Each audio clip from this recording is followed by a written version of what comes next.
I'm Brooke Wilson, 32, and at 15 my mother abandoned me at JFK Airport so she could enjoy a luxury vacation with her new husband. She literally left me standing at the terminal, suitcase in hand, with the words, "Jason and I need alone time." That betrayal changed everything, setting me on a path I never expected. The worst part wasn't even the abandonment, it was what happened years later when our roles suddenly reversed in a way neither of us saw coming.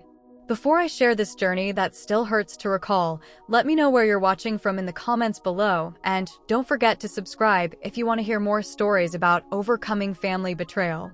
Growing up, we were your typical middle-class American family, at least that's what I thought. My father, Michael, worked as an accountant for a local firm, bringing in a steady but modest income. My mother, Amber, stayed home until I started middle school, then took a part-time job at a boutique downtown. We lived in a comfortable 3-bedroom house in a decent neighborhood in New Jersey. Nothing extravagant, but we had everything we needed. At least, I thought we did. Looking back, I can see the signs that my mother was never truly satisfied with our lifestyle.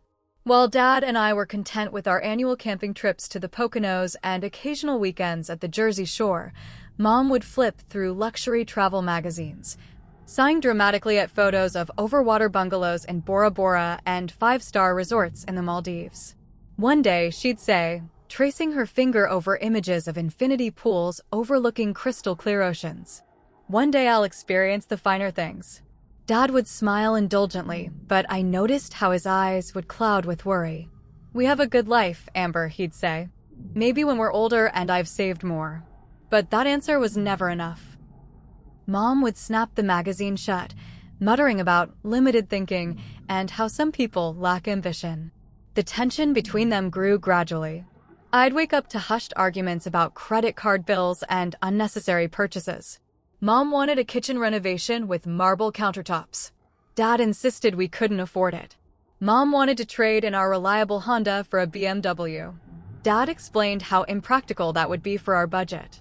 "You're holding me back, Michael," became her common refrain. I wasn't meant to live this ordinary life. By the time I turned 13, their marriage had deteriorated beyond repair. The final straw came when Mom secretly applied for a credit card and maxed it out on a weekend spa retreat with her friends. Dad found out when the bill arrived, and the shouting match that followed was unlike anything I'd ever heard. 2 weeks later, Dad moved out. The divorce proceedings were surprisingly quick. Mom wanted out as badly as she wanted that luxury lifestyle she'd been dreaming of. I remained with her in our family home, while Dad relocated to a 1-bedroom apartment about 20 minutes away. The court granted him weekend visitation, which became my lifeline as Mom grew increasingly distant and resentful of her circumstances. Then came Jason Thompson. Mom met him at a charity gala she'd splurged to attend just 3 months after the divorce. He was everything Dad wasn't: flashy, ostentatious, with the kind of confidence that comes from old money and privilege. At 45, he was 15 years older than Mom, divorced twice, with no children. He owned a chain of high-end car dealerships across the East Coast and lived in a sprawling mansion in the wealthiest part of town. Their courtship was a whirlwind. Suddenly, Mom was being whisked away on weekend trips to Manhattan, dining at restaurants where entrees cost more than our weekly grocery bill, and coming home with shopping bags from designers I'd only seen in magazines. She was giddy with excitement, transformed into a giggling, blushing teenager rather than the mother I knew. "Jason understands me," she'd gush, modeling her new clothes for me. "He knows I was meant for better things." Just 6 months after my parents' divorce was finalized, Mom announced she was marrying Jason. The wedding was a lavish affair at a vineyard estate. I stood awkwardly in my bridesmaid dress, watching my mother marry a man she barely knew while my father spent the weekend alone in his apartment. After the honeymoon, 2 weeks in Italy, we moved into Jason's mansion. My life changed overnight. I went from sharing a bathroom with Mom to having my own suite with a walk-in closet bigger than my old bedroom. The house had a pool, a tennis court, a movie theater, and a staff of 3 who cooked, cleaned, and maintained the property. But despite the material upgrades, I felt increasingly isolated. Mom was busy adapting to her new lifestyle, shopping, lunching with Jason's social circle, planning renovations to make the already extravagant house even more to her taste. Jason was civil but distant, treating me more like a houseguest than a stepdaughter. When he spoke to me, it was with the condescending tone of someone addressing a particularly slow child. "Your mother tells me you're doing well in school," he'd say over dinner. "Good for you. Education is important for people who need to earn a living." Then he'd wink at Mom, as if they shared some private joke about people who worked for a living. The distance between my mother and me grew with each passing day. She missed my parent-teacher conferences because they conflicted with her tennis lessons. She forgot about my orchestra recital because she was getting a facial. When I achieved honor roll, she barely glanced at the certificate before asking if I'd seen her new diamond bracelet. The only stability in my life was my weekends with Dad. He'd pick me up Friday after school, and we'd spend the weekend in his small apartment, cooking together, watching movies, or just talking. He asked about my schoolwork, my friends, my feelings about the dramatic changes in our lives. Despite his own pain, he never spoke ill of Mom or Jason, though I could see the hurt in his eyes when I described their extravagant lifestyle. "Your mother is finding her way," he'd say carefully. "People sometimes get caught up in things that don't ultimately matter. What's important is that you know your worth isn't determined by fancy houses or expensive things." As my 15th birthday approached, Mom and Jason started planning their next big adventure. A 2-week vacation to the Maldives, staying in one of those overwater bungalows Mom had always dreamed about. The trip would happen during my spring break. "You're going to love it," Mom said, showing me pictures on her iPad. "The water is so clear you can see straight to the bottom. And there's a glass floor in the bedroom so you can watch fish swim underneath while you fall asleep." I was surprised, but pleased that they planned to include me. Maybe this trip would give Mom and me a chance to reconnect. Maybe away from all the distractions of her new life, she'd remember how to be my mother again. How wrong I was. April 12th. I'll never forget that date. It was a crisp spring morning when our driver loaded our luggage into Jason's Range Rover for the trip to JFK Airport.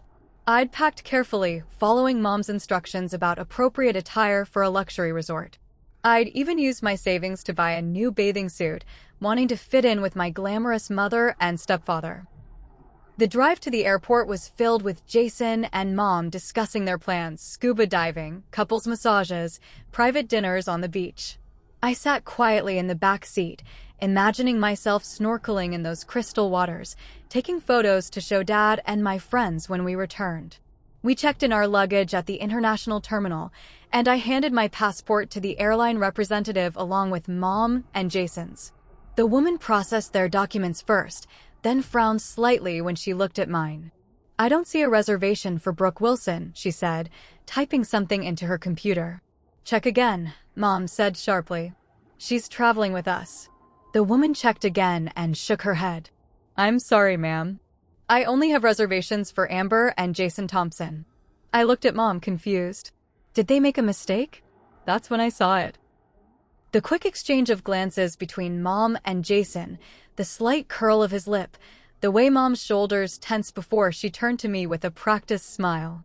"Honey, there's been a change of plans," she said, her voice artificially bright. "Jason and I decided this will be an adults-only trip. A second honeymoon, really." My stomach dropped. "What?" "Your father is coming to pick you up," she continued, avoiding my eyes. "We thought it would be best if you stayed with him during break instead." "But my suitcase." I stammered, watching as the attendant tagged and sent Mom and Jason's luggage down the conveyor belt. "Oh, we can just bring that back with us," Mom said dismissively. "You have plenty of clothes at your father's." "When is Dad coming?" I asked, my voice small as the reality of what was happening began to sink in.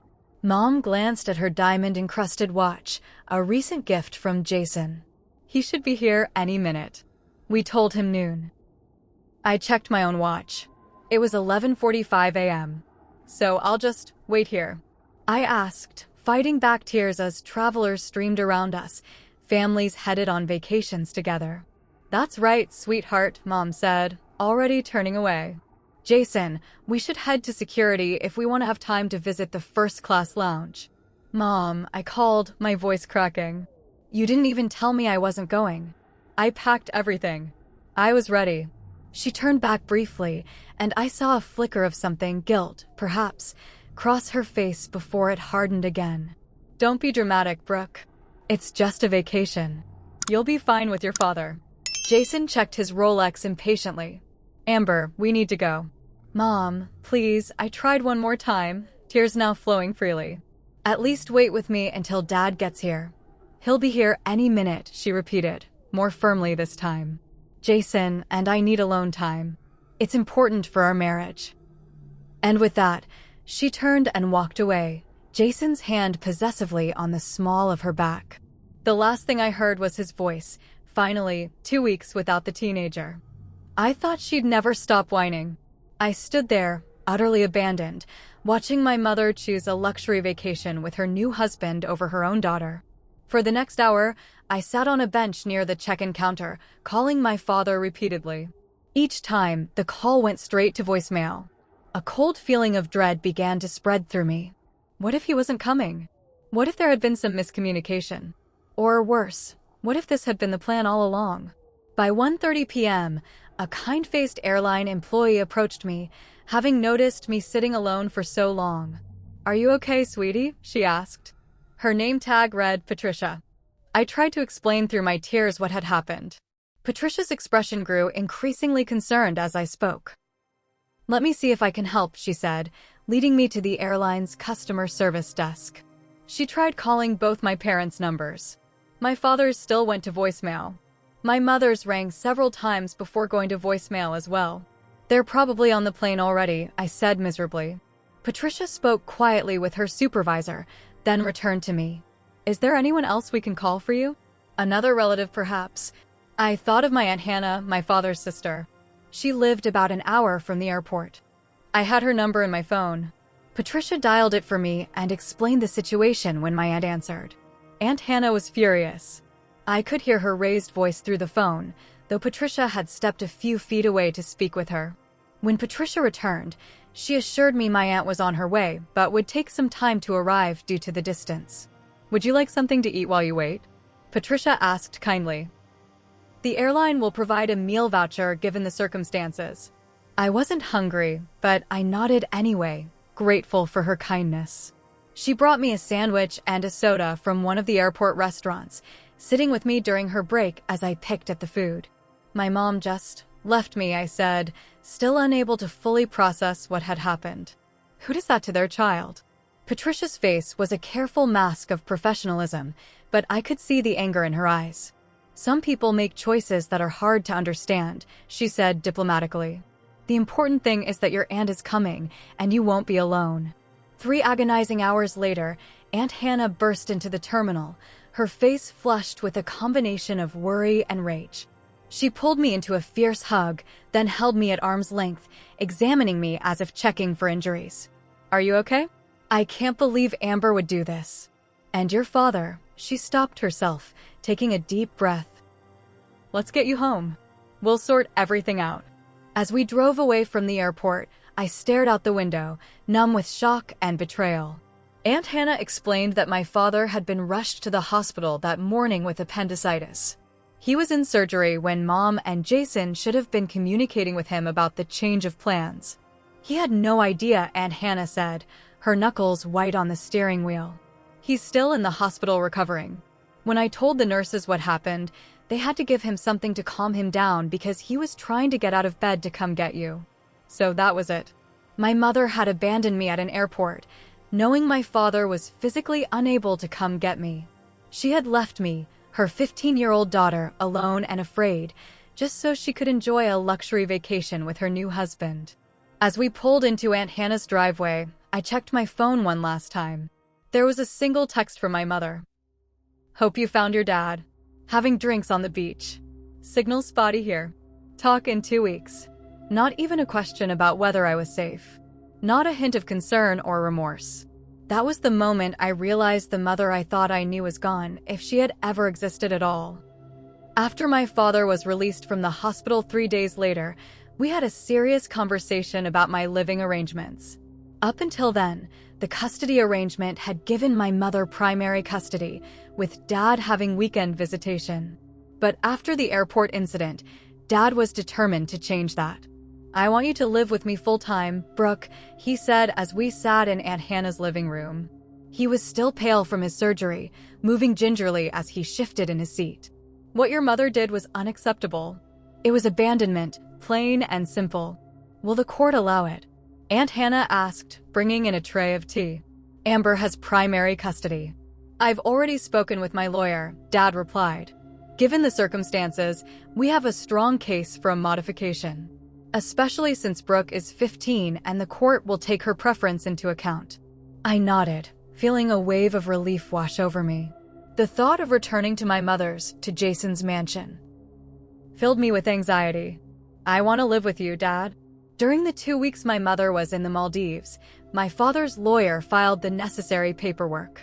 Mom's communication during her vacation was minimal, a few sporadic text messages with photos of tropical drinks and sunsets, but never any questions about how I was doing or whether I was okay after being abandoned at the airport. When she finally returned, tanned and laden with shopping bags, she was served with papers requesting an emergency custody modification. Her reaction was a mixture of surprise and indignation. "You're making too big a deal of this," she said when she finally called. "It was just a mix-up with the timing. I told Michael noon and he wasn't there." "He was having emergency surgery, Mom," I replied, my voice tight with anger. "And you didn't even check to make sure I was okay before getting on your plane." "Well, I knew someone would help you," she said dismissively. "You're old enough to handle a little change of plans." That phrase, "old enough to handle it," was one Jason had used repeatedly in the background. I could hear his voice coaching her through the conversation. "I'm still 15, Mom," I said quietly. "And you left me alone at an airport without making sure I had a safe place to go." "This is ridiculous," she snapped. "I'm not going to argue about this. You'll be back home by the weekend." But I wasn't. The family court judge granted my father temporary full custody pending a formal hearing, citing the airport abandonment as evidence of concerning judgment by my mother. Moving in with Dad full-time required some adjustments. His one-bedroom apartment wasn't designed for a teenage girl to live there permanently. He immediately gave me his bedroom and took the sofa bed in the living room, despite my protests. "It's temporary," he assured me. "I'm looking for a 2-bedroom place. We'll make this work, Brooke. I promise." True to his word, within a month, Dad had found us the modest 2-bedroom apartment closer to my school. It wasn't fancy, no swimming pool, no home theater, none of the luxuries I'd briefly experienced at Jason's mansion, but it felt like a home in a way that mansion never had. Dad hung my art projects on the refrigerator. He attended every school event. He learned to French braid my hair by watching YouTube tutorials. And when nightmares about being abandoned woke me in the early hours, he was always there with hot chocolate and patience, listening as I processed my fears. My mother's interest in maintaining our relationship waned with remarkable speed once I was no longer living under her roof. The formal custody hearing was a formality. She didn't even contest Dad's request for full custody, sending her lawyer with a statement that she recognized her daughter needed time with her father and requested only occasional weekend visitation, when her schedule permitted. Those weekends rarely materialized. She'd call last minute to cancel, citing charity galas, spa weekends, or impromptu trips with Jason. Each cancellation hurt less than the one before, as I gradually accepted the reality of who my mother truly was. Meanwhile, I started seeing a therapist named Dr. Brenner, who specialized in adolescent psychology. The betrayal and abandonment had left deep wounds, manifesting in anxiety, trust issues, and a fear of being left behind that affected my friendships and school performance. "What you're experiencing is a normal response to an abnormal situation," Dr. Brenner explained during one session. "Your mother's actions violated one of the most fundamental bonds, the parent-child relationship. It's okay to feel angry, hurt, and confused." Through therapy, I began to understand that my mother's behavior reflected her own issues and limitations, not my worthiness of love. It was a difficult concept to internalize, especially for a 15-year-old girl who just wanted her mom to care. At school, my counselor Stephanie became another important adult in my corner. When I struggled with concentration or had anxiety attacks before class presentations, she provided a safe space in her office where I could regroup. She also helped mediate when I received a barrage of texts from my mother ahead of the winter formal, suddenly interested in my life again and insisting on buying me an expensive dress. "You get to set boundaries," Stephanie reminded me. "You can appreciate the offer while still protecting yourself from further hurt."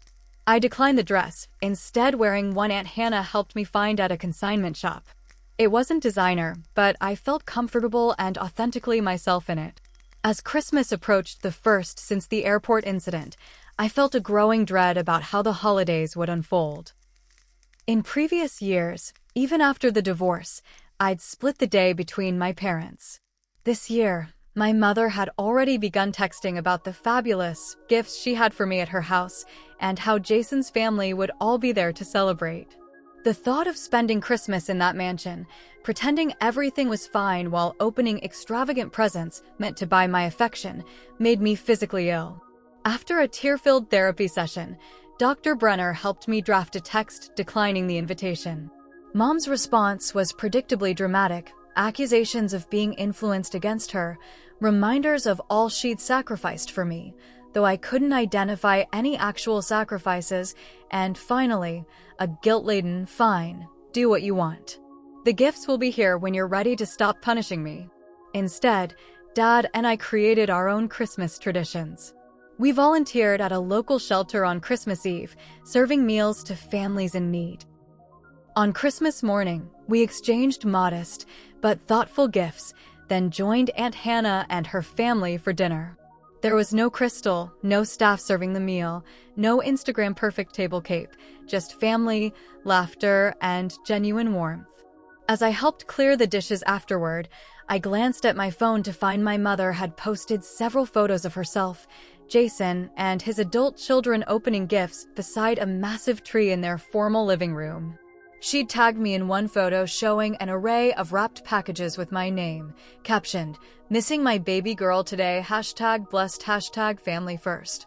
The performative nature of it, using my absence to garner sympathy on social media while making virtually no real effort to repair our relationship, crystallized something for me. My mother wasn't just materialistic, she viewed relationships themselves as transactional and performative. Including me. I showed the post to Dad, who sighed and put his arm around me. "You know what makes a family, Brooke? It's not gifts or posts or fancy trips. It's showing up. It's being there when someone needs you. That's something no amount of money can buy." As I looked around at the mismatched chairs, the slightly lopsided homemade pie, and the faces of people who had proven they would never abandon me, I knew with complete certainty that he was right. After the custody change and the airport incident, I channeled my emotional turmoil into academics. School became my sanctuary, a place where hard work yielded predictable results, where I could control outcomes through my own efforts, unlike the chaotic personal life I'd been thrust into. My sophomore year, I joined the debate team, discovering a voice I hadn't known I possessed. There was something empowering about constructing logical arguments, about learning to advocate effectively. Perhaps it was a response to feeling so voiceless during my parents' divorce and subsequent events with my mother. "You're a natural," my debate coach, Mr. Holloway, told me after I won a regional competition. "You've got this remarkable ability to stay calm under pressure." I didn't tell him that after experiencing public abandonment at an airport, few performance pressures could compare. It was through debate that I met Megan Reynolds and Tyler Nguyen, who would become my closest friends. Megan's parents were divorced too, though her situation was amicable compared to mine. Tyler lived with his grandmother after losing both parents in a car accident when he was 12. Both understood loss and adaptation in ways my other classmates couldn't. We formed a tight-knit trio, spending weekends studying together, watching movies at my dad's apartment, or hiking in the state park when we needed to clear our heads. They never pushed when I didn't want to talk about my mother, but they listened without judgment when I did.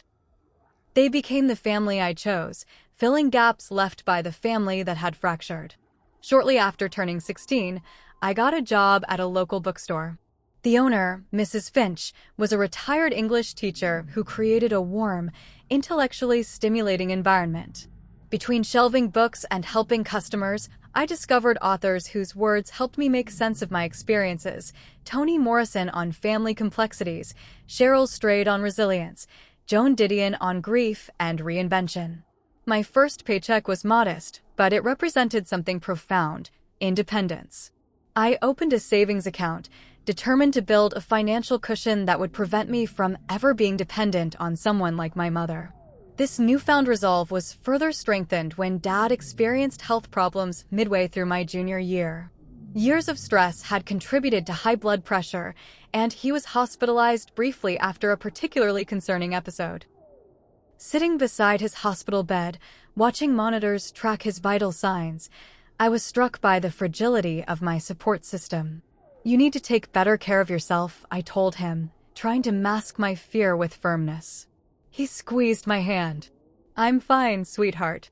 Just need to watch the salt and get more exercise." But the incident shook me. What if something happened to Dad?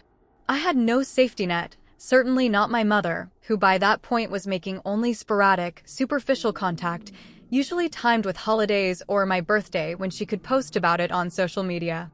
I redoubled my efforts at school and work, determined to create security for myself.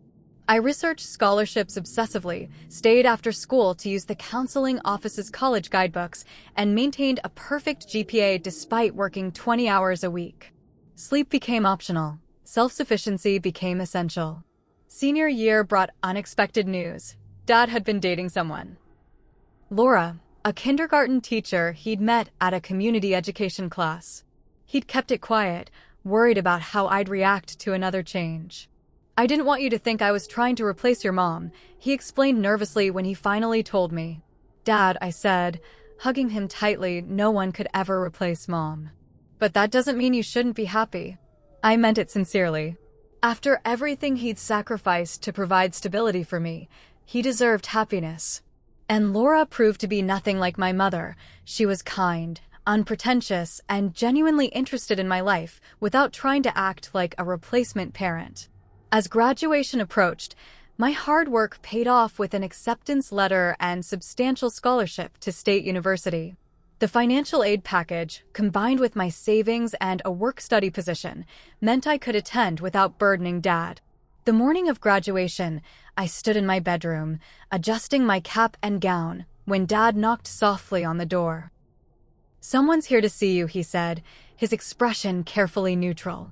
I followed him to the living room to find my mother perched awkwardly on our couch, looking out of place in her designer dress and expensive jewelry. She stood when she saw me, arms outstretched for a hug I couldn't quite bring myself to give. "My baby's graduating," she exclaimed, as if we'd maintained a normal relationship all these years. "I'm so proud of you." I accepted her air kiss, noticing how she smelled of unfamiliar perfume, something expensive and French. She handed me a small wrapped box. "A little graduation present," she said. "Open it now." Inside was a pair of diamond earrings that probably cost more than a semester of my college tuition. "They're beautiful," I said politely, placing them back in the box. "Thank you for coming." "Of course I came," she said, as if the idea of missing it was absurd, despite having missed nearly every other significant event of my high school years. "And I want you to know, Jason and I would be happy to contribute to your college expenses. We could even help you get a nicer apartment than those awful dorms." The offer came with invisible strings I could almost see, glinting like fishing line in sunlight. Accepting would give her the right to claim involvement in my achievements, to position herself as the supportive mother she hadn't been. "That's very generous," I said carefully, "but I have a scholarship and savings. I'll be fine." Her smile faltered slightly. "Well, the offer stands. No daughter of mine should have to work while studying. It's unnecessary when we have the means to help."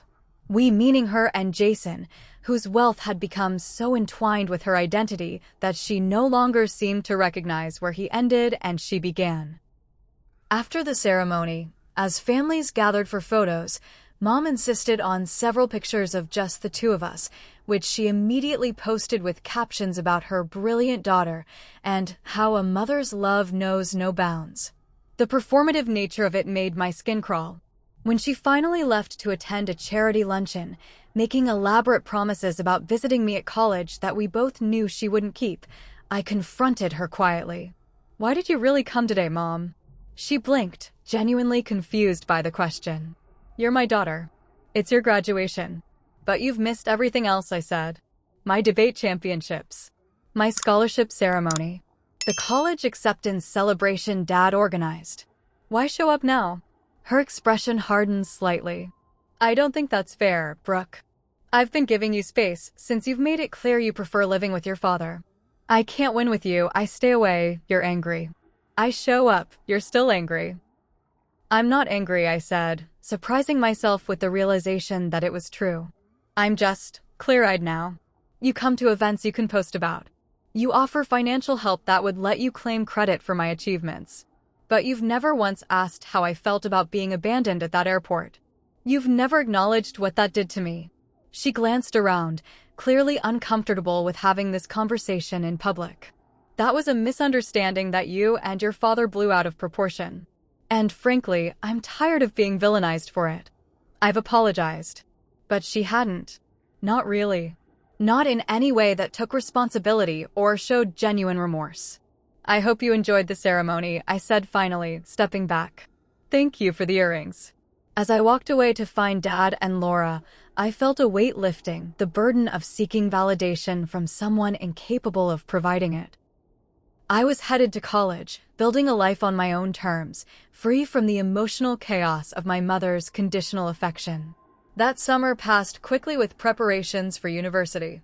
I sold the diamond earrings, with Dad's reluctant blessing, and added the money to my emergency fund. The symbolism wasn't lost on me, converting my mother's attempt at buying affection into practical security for my future. When move-in day arrived, Dad and Laura helped transport my modest belongings to campus.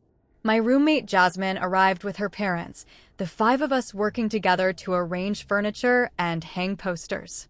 As we shared pizza afterward, sitting cross-legged on dorm room floors, I realized I'd created something precious, a chosen family bound by genuine care rather than obligation or appearance. Mom sent a lavish care package 2 weeks later, gourmet snacks, expensive skincare products, and a note saying she'd love to visit when things calmed down.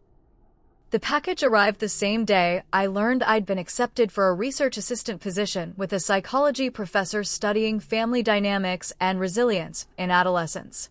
The irony wasn't lost on me. My mother's abandonment had inadvertently set me on a path toward understanding the very dynamics that had shaped my life.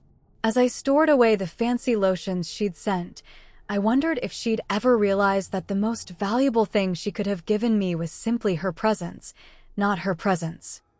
8 years flew by like pages torn from a calendar in an old movie.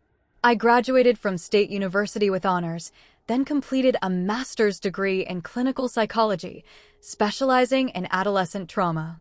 My thesis on abandonment and its long-term psychological impacts won a departmental award, an achievement I celebrated with Dad, Laura, and my close friends, but didn't share with my mother. Our contact had dwindled to occasional text exchanges and obligatory holiday phone calls. She still sent expensive birthday and Christmas gifts, which I donated to charity auctions that benefited youth mental health programs. It seemed fitting that her attempts to buy my affection would instead fund therapy for kids experiencing similar trauma to mine. After graduate school, I secured a position at a community mental health center, working primarily with teenagers in the foster care system or those from disrupted homes. The work was challenging but deeply fulfilling. Each time I helped a young person process feelings of abandonment or unworthiness, I healed a small piece of my own past. "You have this way of connecting," my supervisor noted during a performance review. "The kids trust you immediately." "That's rare." "I've been where they are," I explained simply. "Not exactly the same circumstances, but I understand how it feels when the people who should protect you don't." By 28, I had saved enough to open my own small private practice focusing specifically on children and teens dealing with parental abandonment. I rented a cozy office space, furnished it with comfortable chairs and calming colors, and created the kind of environment I wish I'd had access to at 15. Dad beamed with pride at my practice's opening celebration. "Look at you," he said, his eyes suspiciously bright. "Taking something painful and turning it into purpose." I couldn't be prouder. It was during this professional high point that personal tragedy struck. Dad's blood pressure issues, managed but never fully resolved, led to a severe stroke during my final year of graduate school. Though he survived, his recovery was complicated by secondary infections. He passed away 3 months later, with Laura and me at his bedside. The loss was devastating. Dad had been my rock, my constant, my proof that unconditional love existed. At his funeral, colleagues from his accounting firm spoke about his integrity and kindness. Laura shared stories of his quiet generosity. My friends recounted how he'd made each of them feel welcome in our home. Not once during these tributes did anyone mention material wealth or status, the things my mother had valued above all else. My mother attended the funeral, appropriately somber in designer black. She offered a stiff hug and generic condolences, clearly uncomfortable with raw emotion. She left immediately after the service, citing a charity board meeting she couldn't miss. In Dad's will, he left me his modest savings and the small house he'd purchased after I went to college. The house wasn't grand, a simple 3-bedroom in a quiet neighborhood, but it represented financial security and a physical connection to him. Moving into that house after his death was both painful and healing. I converted one bedroom into a home office and another into a guest room, keeping Dad's beloved recliner in the living room and his collection of jazz records in the cabinet he'd built. Among his personal effects, I found a journal he'd kept since the divorce. In it, he documented his fears for me after witnessing my mother's behavior, his determination to provide stability despite limited resources, and his immense pride in the woman I was becoming.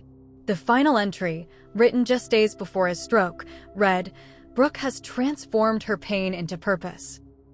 I wish Amber could see the remarkable daughter she's missing out on knowing, truly knowing, beyond superficial appearances. But even if she never does, Brooke knows her worth isn't measured by designer labels or social status. And that's the greatest success I could have hoped for as her father." Those words became my touchstone during the grief that followed. And they were in my mind when, 6 months after Dad's death, I met Daniel.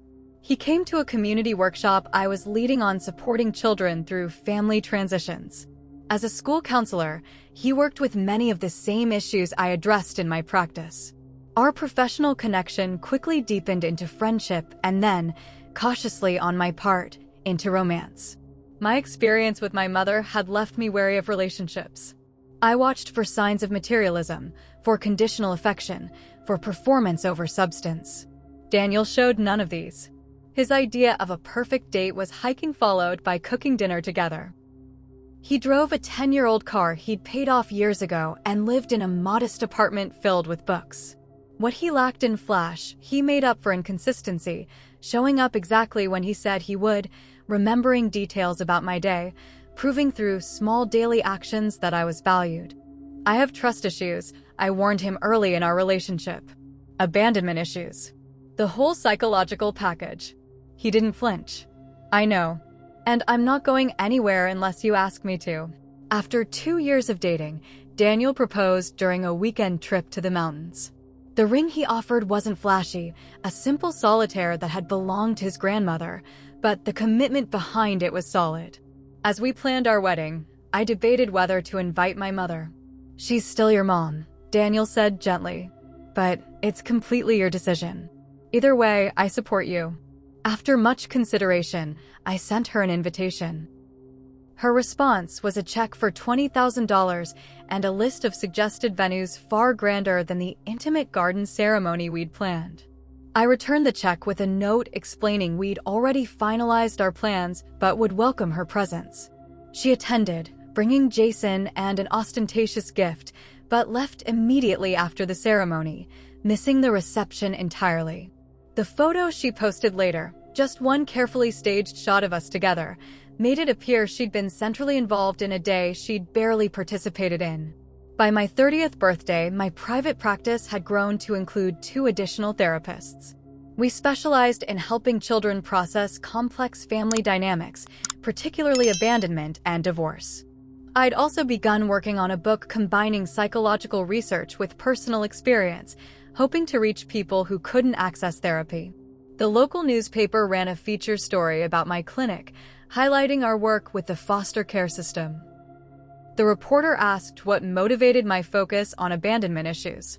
Personal experience, I answered honestly. At 15, I was abandoned at an airport by my mother, who chose a luxury vacation with her new husband over ensuring my safety. That experience shaped me profoundly, first as a wound, then as a catalyst for understanding how children process such betrayals. I believe our deepest hurts can become our greatest sources of empathy if we're willing to examine them honestly. The article included that quote, along with a photo of me in my office surrounded by the art therapy projects of young clients. It appeared in the Sunday edition and was subsequently picked up by several online publications focusing on mental health. 3 days later, I received an email from an address I didn't immediately recognize. The subject line read simply, "I saw the article." When I opened it, I was stunned by its contents. "Brooke," it began, "I just read about your work in the paper. I know it's been a long time since we've really talked. I'm wondering if we could meet for coffee? There are things I need to say to you in person. Please." Mom. The tone was different from her usual communications, no false cheer, no extravagant offers, no social media-ready phrases. Just a simple, direct request. I showed the email to Daniel that evening. "What do you think she wants?" he asked. "I have no idea," I replied honestly. "We haven't had a real conversation in years. Just performative holiday calls and the occasional text. Are you open to hearing what she has to say?" I considered the question carefully. "I think so. I've done enough therapeutic work to have boundaries. And I'm curious." After consulting with my own therapist about setting appropriate expectations, I replied to my mother's email, suggesting a coffee shop near my office, neutral territory. She responded within minutes, agreeing to meet the following afternoon. As I closed my laptop, I felt a strange mixture of apprehension and something like hope, not for reconciliation necessarily, but for closure, for answers to questions that had lingered for years. Why had she really abandoned me that day? Did she ever regret the choices she'd made? Had she ever truly seen me as more than an accessory to her curated life? I didn't expect satisfying answers, but for the first time in years, I was ready to ask the questions. The coffee shop I'd chosen was busy but not crowded, a place where we could talk without being overheard, but public enough that I could leave easily if needed. I arrived 15 minutes early, selecting a table near the back with a clear view of the entrance. At precisely 2 p.m., the door opened, and for a moment I didn't recognize the woman who entered. She scanned the room anxiously, and only then did I realize it was my mother. Gone were the designer clothes, the perfectly highlighted hair, the statement jewelry. The woman walking hesitantly toward me wore jeans and a simple blouse, her hair pulled back in a practical ponytail showing significant gray at the temples. She looked older, certainly, but it was more than that. She looked diminished somehow, as if someone had turned down her internal volume. "Brooke," she said, her voice catching slightly. "Thank you for meeting me." I gestured to the chair across from mine, studying her as she sat down. Up close, the changes were even more apparent. Fine lines around her eyes, no evidence of the Botox she'd once religiously maintained. Her nails were short and unpolished, her only jewelry a simple watch and wedding band. "Would you like something to drink?"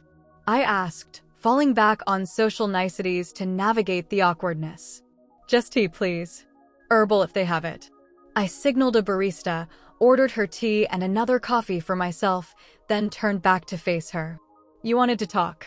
She nodded, fidgeting with a paper napkin. "I saw the article about your clinic. About what you said regarding what happened at the airport."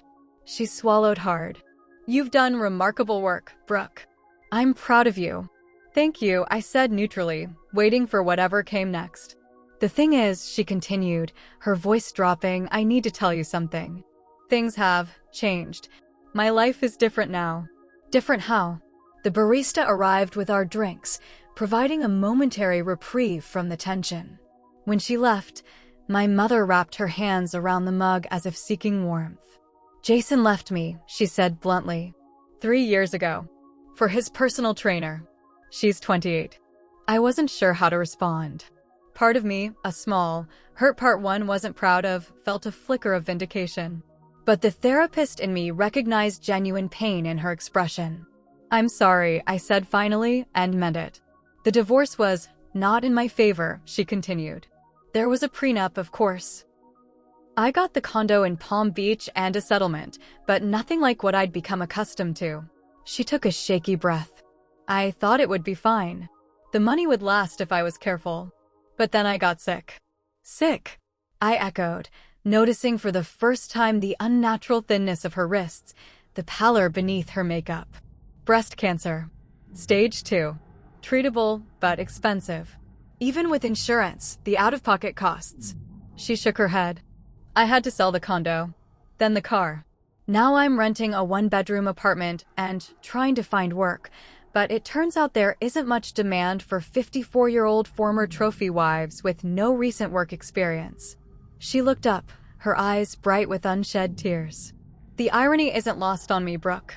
I chose material things over you. I chose a man who valued appearance over substance.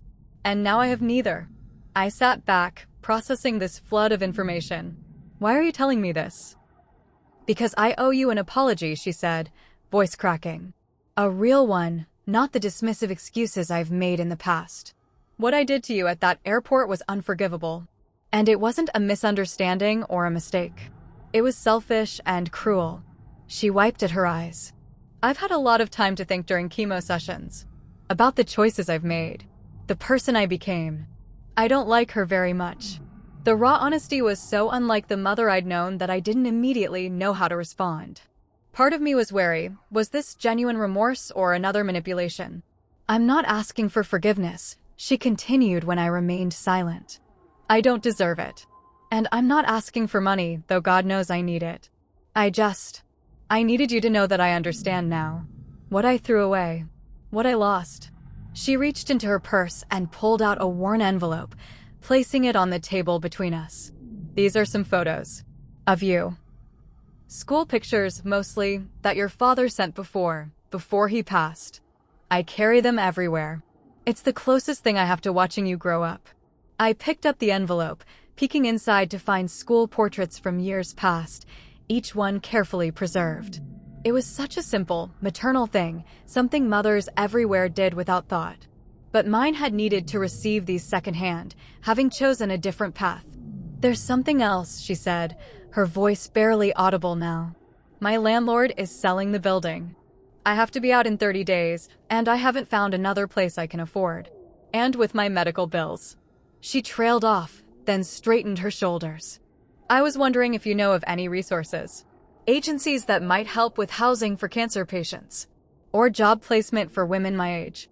I've tried the usual channels, but thought with your work, you might know of something not widely advertised.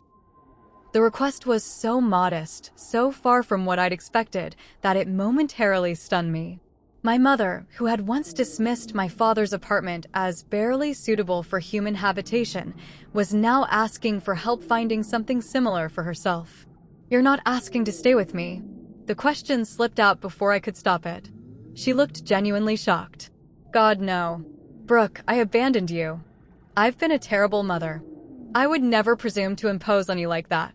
In that moment, seeing her genuine surprise at my question, I began to believe that perhaps her remorse was real. I'll make some calls, I said finally.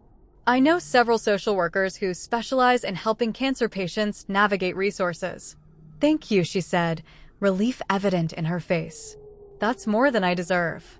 We sat in silence for a moment, the weight of our shared past and this unexpected present filling the space between us. How are you feeling now? I asked. Health-wise. The prognosis is good. I finished radiation last month. Now it's just follow-up appointments and medications. She smiled faintly. And trying to rebuild some kind of life from the ashes of the one I burned down.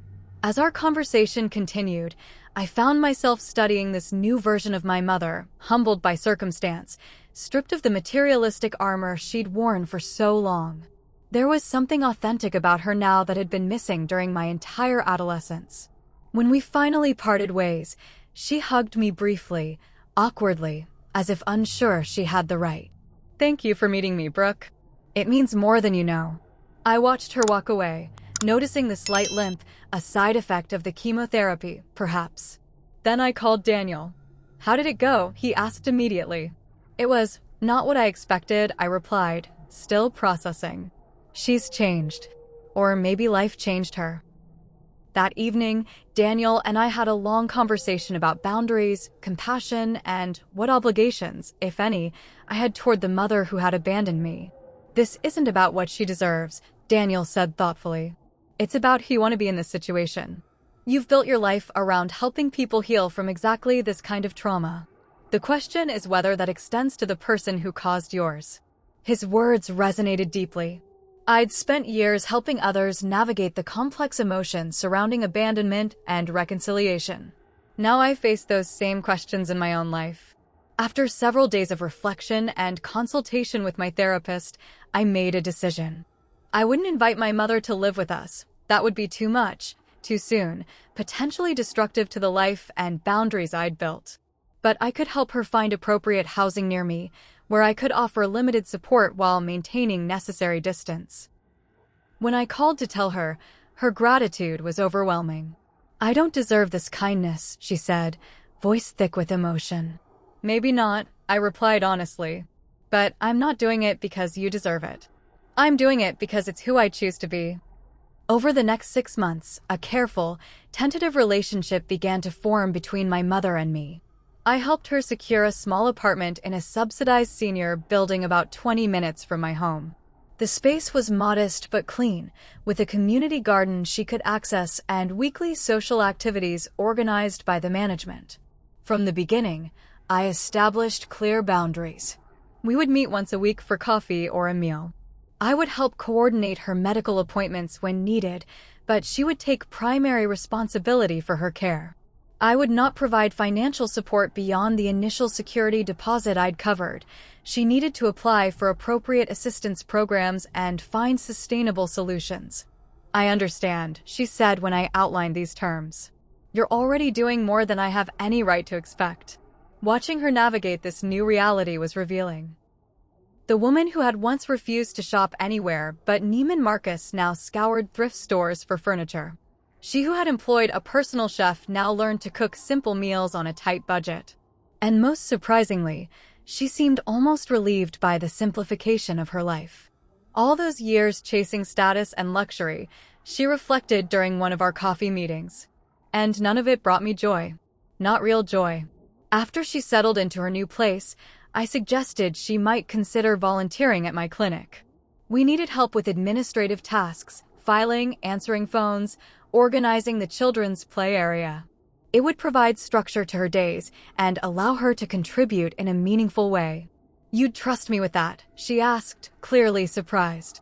"After everything." "It's a trial basis," I clarified. "And strictly professional. But yes, I think it could work." And remarkably, it did. My mother brought an unexpected diligence to her volunteer role. She arrived early, stayed late, and treated the children and families with a gentle respect that I'd never seen from her before. When a young girl arrived in tears after being unexpectedly dropped off by her father, who had important business, my mother sat with her, offering quiet comfort until her session began. I recognized that look in her eyes, my mother told me later. "I've caused it before." 6 months into this arrangement, one of our administrative assistants left for maternity leave. I offered my mother the temporary paid position. "Are you sure that's appropriate?" she asked. "I don't want to complicate things between us. I'm your daughter outside this building," I explained. "But here, I'm the director of the clinic, making a practical staffing decision. You've proven yourself reliable in the volunteer role. This is the logical next step." Her work ethic in the paid position continued to impress me. She developed systems for streamlining our paperwork, reorganized the filing system, and showed particular skill in making nervous children feel welcome when they arrived. Parents began specifically mentioning Ms. Amber in their feedback, noting her warmth and efficiency. As her health stabilized and our professional relationship solidified, our personal relationship began a cautious thaw. Our weekly coffees expanded to occasional dinners, sometimes including Daniel. She asked thoughtful questions about our lives, listened attentively to the answers, and never once pressured for more involvement than I was ready to give. "She's really changed," Daniel observed after one such dinner. "It's like meeting an entirely different person than the one you described from your childhood." "Loss has a way of stripping people down to essentials," I replied. "She lost everything she once valued: wealth, status, youth, health. It's forced her to reconsider what actually matters." The true test of this transformation came when Daniel and I discovered we were expecting our first child. We shared the news with close friends and family, including my mother, during a small gathering at our home. "I'm going to be a grandmother," she said, tears filling her eyes. I never thought. I didn't think I'd be included in something so important. After the other guests had left, she pulled me aside, her expression serious. "Brooke, I need you to know something. I understand that I have no automatic right to be part of this child's life. That will be entirely your decision, and I'll respect whatever boundaries you set." The humility of this statement, the recognition of consequences rather than entitlement, confirmed how profoundly she had changed. "I'd like my child to know their grandmother," I said carefully. "But it will be on terms that ensure they never experience what I did. No abandoned promises. No conditional love. No disappearing acts." "I promise you," she said, holding my gaze steadily, "I will never do to your child what I did to you. I'll be there consistently or not at all. Your choice."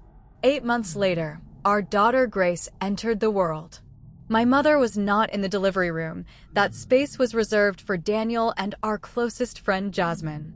But she was in the waiting room, and when we were ready for visitors, she approached the bassinet with a reverence I'd never seen from her. "She's perfect," she whispered, carefully tracing Grace's tiny fingers with her own. "Absolutely perfect." In the years that followed, my mother proved true to her word. She showed up for weekly visits, never canceling at the last minute. She remembered birthdays without prompting, often making handmade gifts rather than purchasing expensive ones.